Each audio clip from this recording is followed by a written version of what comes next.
এটা মাস্টার ডিগ্রির exam, JECA, joint entrance exam for computer application, right?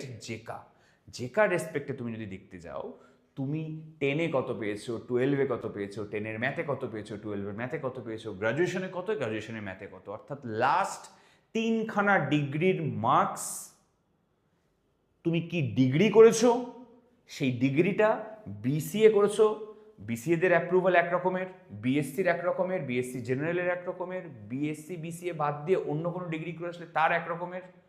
সমস্ত eligibility criteria অনুযায়ী আগে দেখে নাও তুমি কোন কোন কলেজ পেতে পারো। অনেকেই জিজ্ঞাসা করে দাদা যাদবপুর পাবো কী করে, পরবর্তী সময় গিয়ে সে চেক করে 2-3 মাস প্রিপারেশন নেওয়ার পরে যে সে যাদবপুরের জন্য এলিজিবল নয়।